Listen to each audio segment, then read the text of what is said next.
Ça, c'est une très mauvaise nouvelle pour l'Ukraine, très mauvaise nouvelle pour les Américains, très mauvaise nouvelle pour les Européens qui soutiennent militairement l'Ukraine. Aujourd'hui, Monsieur Sergei Shoigu, l'incontournable ministre de la Défense russe, vient de faire une déclaration, bon, c'est une demande qu'il a fait au Kremlin, au patron même, n'est-ce pas, du Kremlin, M. Vladimir Poutine. Et ça, sincèrement, c'était redouté. Les Américains craignaient.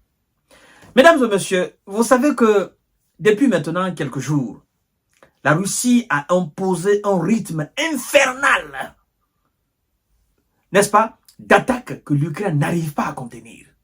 Les Occidentaux sont dépassés par le rythme imposé par les soldats russes. Et qu'est-ce que M. Sergei Shoigu demande? Il demande à ce que ce rythme soit maintenu. Qu'on ne baisse pas les bras. Qu'on augmente l'intensité. Et qu'on augmente la qualité destructrice, n'est-ce pas, de cette offensive. Parce que quand un ministre de la Défense demande des armes de destruction beaucoup plus grandes, c'est-à-dire qualitatives et quantitatives, ça veut dire il veut tout simplement que ce rythme infernal qu'il vient d'imposer, ce rythme soit maintenu et que les soldats continuent d'avancer. C'est pourquoi je dis que c'est une très mauvaise nouvelle. Si eux, ils doivent augmenter d'intensité sur ce qu'ils ont commencé il y a maintenant 2-3 jours, ben, ça veut dire que c'est fini. D'abord, la petite intensité qui a été imposée, les Ukrainiens n'arrivent pas à contrer cela parce qu'ils disent non, il n'y a pas d'armes occidentales. Ils n'arrivent pas à contenir cette petite intensité. Si maintenant le ministre de la Défense demande d'augmenter l'intensité, d'augmenter alors les matériels de guerre, les machines alors de destruction, mais moi je me dis que c'est une très mauvaise nouvelle pour l'Ukraine, mesdames et messieurs. Très mauvaise nouvelle. Incroyable. Maintenir le rythme de l'offensive. Plus de matériel pour maintenir le rythme de l'offensive. C'est ce que réclame le ministre de la Défense russe, Sergei Shoigu, ce mercredi. Ce dernier a plaidé pour une augmentation des livraisons d'armes destinées aux troupes engagées en Ukraine lors d'une réunion de l'état-major à Moscou. Qu'est-ce qu'il dit? Écoutez très bien, mesdames et messieurs, partagez la vidéo dans tous les groupes possibles. Sécurisez cette vidéo-là, likez la vidéo, mettez assez de cœur, partagez cette vidéo. Vous savez, il y a des gens qui n'aiment pas ce que nous faisons. Mais avant tout d'abord, abonnez-vous sur cette page massivement, cette page J-Visionnaire. Abonnez-vous sur cette page. Abonnez-vous aussi sur ma chaîne YouTube. Jeune visionnaire Fama le vrai, mais aussi abonnez-vous sur, n'est-ce pas, mon compte TikTok pour la continuation des informations et le bon décortiquage. Alors, mesdames et messieurs, ça me fait plaisir de vous savoir nombreux sur cette page. Partagez la vidéo. Écoutez ce que le ministre de la Défense russe dit. Il dit, je cite, « Afin de maintenir le rythme de l'offensive et d'assurer la montée en puissance, c'est pas possible. La montée en puissance des unités militaires en vue d'actions ultérieures, il est nécessaire d'augmenter le volume et la qualité d'armes du matériel militaire fourni aux troupes. Ça, cette phrase, ça démontre les objectifs et l'ambition du ministre de la Défense. Écoutez bien, parce que c'est très important ce qu'il dit. Il dit, je cite, il est nécessaire d'augmenter non seulement le volume, mais aussi la qualité des armes. La qualité des armes. C'est-à-dire la quantité et la... Parce que le volume, c'est la quantité. N'est-ce pas? La quantité et la qualité des armes. Et il continue, il poursuit en disant ceci, mesdames et messieurs. Partagez la vidéo dans tous les groupes possibles. N'est-ce pas? Du matériel militaire fourni aux troupes en premier lieu est en ce qui concerne les moyens de destruction.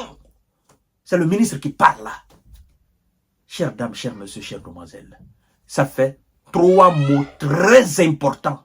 Il faut tenir compte de cela. Et 3 mots très effrayants. Le volume des matériels militaires, la qualité des armes, les moyens de destruction. Ah non, ce ministre-là, non. C'est-à-dire, à travers cette sortie, cette demande, il montre clairement qu'il n'est pas venu pour faire plaisir à qui que ce soit. C'est-à-dire, il montre là qu'il n'a aucune forme de pitié face à ses adversaires. Vous savez, c'est la guerre. La guerre, c'est ça en fait. Le conflit militaire, c'est ça. Si vous devez aller, il faut que vous partez avec du lourd, surtout face aussi à un adversaire qui ne veut pas baisser les bras, mais vous allez avec du lourd pour vous faire respecter et régner. Vous savez, je vais vous dire quelque chose. Qu'est-ce qui a fait le grand nom d'Hitler? Mais c'était la puissance. C'était la manière dont il combattait. Pourquoi on parle tant de la Rome antique? Vous savez, qu'est-ce qui a fait la Rome d'une véritable puissance mondiale à l'époque, dans l'Antiquité? Mais c'est la manière dont les Romains combattaient. La manière dont ils mettaient les moyens de destruction. Et face à un adversaire coriace, les Romains, s'ils avaient l'avantage, mais ils vous mettaient KO. C'est-à-dire, c'était pour montrer à tout autre que si vous voulez vous attaquer à la Rome antique, vous voulez vous attaquer à la Rome, vous voulez détruire la Rome, vous voulez agenouiller la Rome, vous voulez humilier la Rome, il faut réfléchir à 1 milliard de fois avant de vous lancer dans un tel projet. C'est pourquoi les Romains, ils ne montraient aucune forme de pitié face à leurs ennemis. Quitte même à calciner complètement des villes entières. C'était la pratique des Romains. La terreur. Et Hitler a fait montre de cela. Napoléon aussi a fait montre de cela pendant la Seconde Guerre mondiale. Vous comprenez? Les esclavagistes ont fait montre de cela aussi. Vous comprenez? Donc, le monde a été comme ça au fait. Les Américains, ils ont fait montre de cela dans plusieurs pays. Les Otaniens, ils ont fait montre de cela en Libye. En fait, c'est ça. Eux, ils parlent de rapport de force. Mais le véritable rapport de force, c'est la Russie qui montre sur le terrain. Et il vous dit, venez, nous vous attendons. Alors, cette déclaration du ministre de la Défense afin de maintenir le rythme de l'offensive et d'assurer la montée en puissance des unités militaires en vue d'actions ultérieures, il est nécessaire d'augmenter le volume et la qualité des armes et du matériel militaire fourni aux troupes en premier lieu et en ce qui concerne les moyens de destruction, a expliqué le ministre selon un communiqué. Mesdames et messieurs, ça c'est pas une bonne nouvelle pour l'Ukraine. Ah, ça veut dire que les Otaniens doivent se préparer conséquemment. Ils doivent s'attendre, c'est-à-dire ils doivent attendre les jours très durs. C'est-à-dire dans les semaines à venir, les mois à venir là. Et vous savez, quand le ministre dit augmenter le volume, augmenter la qualité, augmenter plus de moyens de destruction. Vous savez, il y en a. Il y en a. C'est pas que nous allons demander... nous allons tenir un congrès pour... Non. Vous savez que eux, il y en a. Il y en a.